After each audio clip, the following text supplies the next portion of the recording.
Hi hello నమస్తే. Welcome to Chamu's kitchen. ఈరోజు మనం చేసుకోబోయే రెసిపీ వచ్చేసి లేయర్ కజ్జికాయలు. ఈ రెసిపీ ఎలా చేసుకోవాలో చూసేద్దాం రండి. ముందుగా ఒక బౌల్ తీసుకొని దానిలో 1 కప్పు వరకు మైదా పిండిని తీసుకోవాలి. ఆ తర్వాత 1 టీ స్పూన్ వరకు బొంబాయి రవ్వని తీసుకోవాలి. దీనిలోనే కొంచెం అంత ఉప్పు, 1 టేబుల్ స్పూన్ వరకు నెయ్యి తీసుకోవాలి. ఇలా తీసుకున్న పిండిని నెయ్యి బాగా కలిసేంత వరకు కలుపుకోవాలి. పిండిని కొంచెంగా తీసుకొని చేతితో ముద్ద చేస్తే లైట్గా ముద్ద అయ్యేంత వరకు కలుపుకోవాలి.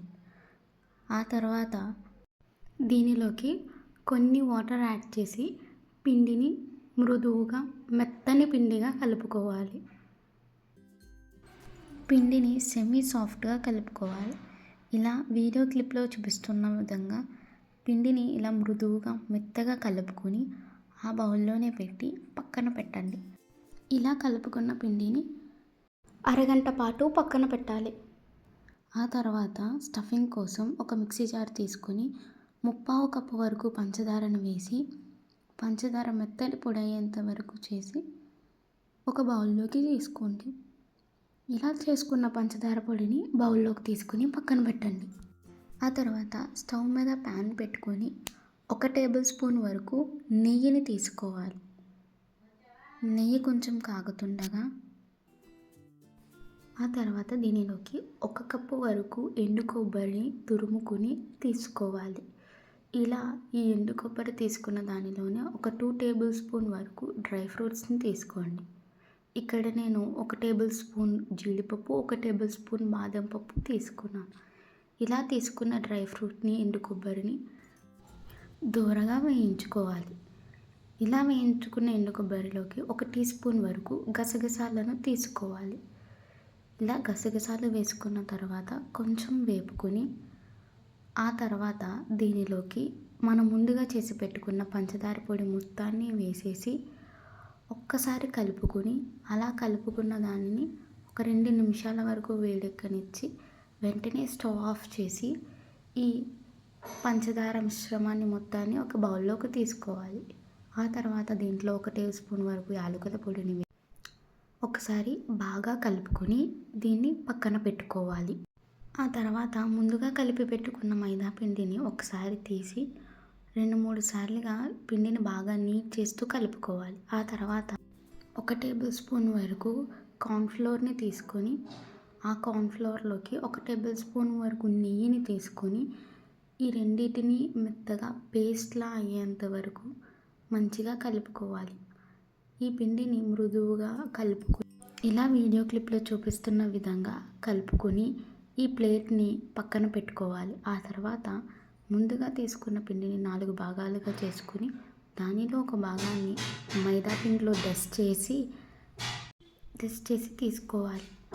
ఇలా తీసుకున్న పిండిని మీడియం సైజు పూరీలాగా బాగా ఒత్తుకోవాలి. ఒకే సైజులో వచ్చేలాగా 4 వీటిని ఒత్తుకుని ఒక ప్లేట్లోకి తీసుకొని పెట్టుకోవాలి.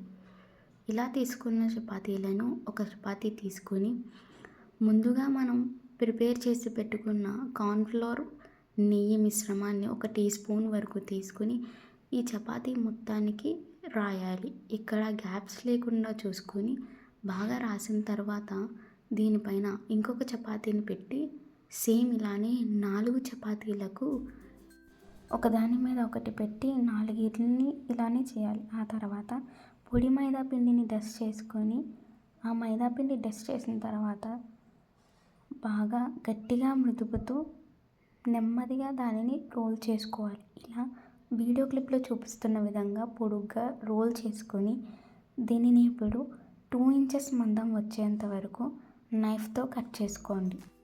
ఇలా నేను తీసుకున్న పిండికి దాదాపు 14 వరకు పూరీలు వచ్చేలా వస్తుంది. దీనిలోంచి ఒక దానిని తీసుకొని ఆ పిండి ముద్దని మైదా పిండిలో నెమ్మదిగా ఒత్తుకుంటూ మైదా పిండిలో వేసి డస్ట్ చేయండి. ఇలా డస్ట్ చేసిన తర్వాత ఆ చిన్న పిండి ముద్దని తీసుకొని మీడియం సైజు పూరీలాగా ఒత్తుకోవాలి. నెమ్మదిగా ఒత్తుకుంటే పొరలు బాగా విచ్చుకుంటాయి.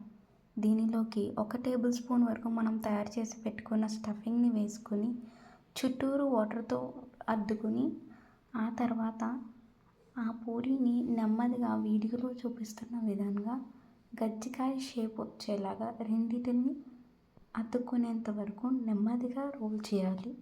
అలా రోల్ చేసిన తర్వాత దీనిని నెమ్మదిగా ప్రెస్ చేస్తూ సీల్ చేయాలి.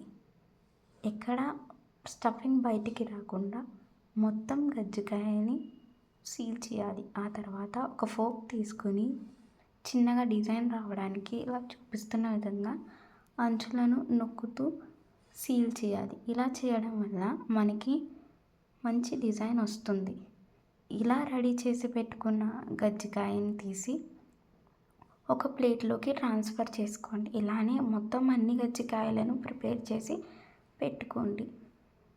ఇలా ఇవన్నీ ప్రిపేర్ చేసి పెట్టుకున్న తర్వాత వాటిని పక్కన పెట్టుకొని స్టవ్ మీద బాండీ పెట్టి డీప్ ఫ్రైకి ఆయిల్ పెట్టుకోండి.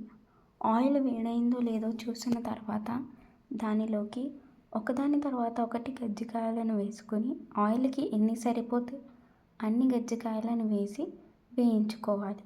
నెమ్మదిగా మీడియం ఫ్లేమ్లోనే వేసి వేయించుకుంటూ ఉండాలి. మీడియం ఫ్లేమ్లో వేయించడం వల్ల పొరలన్నీ మంచిగా విచ్చుకొని గజ్జికాయలు చాలా క్రిస్పీగా రెడీ అవుతాయి. ఇలా రెండు వైపులా గోల్డెన్ బ్రౌన్ షేడ్ వచ్చేంత వరకు నెమ్మదిగా మీడియం ఫ్లేమ్లో పెట్టుకుని వేయించుకుంటూ ఉంటాం. రెండు వైపులా గోల్డెన్ షేడ్ వచ్చేంత వరకు వేయించుకొని ఆ తర్వాత వాటిని ఆయిల్లోంచి తీసుకుని పక్కన పెట్టుకోవాలి. స్వీట్ షాప్ స్టైల్ లేయర్ గజ్జికాయలు రెడీ అయిపోయాయి. చూడండి, వీడియో క్లిప్లో చూపిస్తున్నట్టుగా గజ్జికాయలన్నిటికి లేయర్స్ ఎంతో బాగా విచ్చుకున్నాయి. చాలా క్రిస్పీ అండ్ టేస్టీగా ఉండే గజ్జికాయలు రెడీ అయిపోయాయి. దీనిలో స్టఫింగ్ కూడా చాలా ఈజీగా ఉంటుంది. ఒక్కసారి ఈ రెసిపీని ట్రై చేసి చూస్తే మీకు కూడా నచ్చుతుంది. Thank you for watching this video. Stay tune to Chamu's kitchen.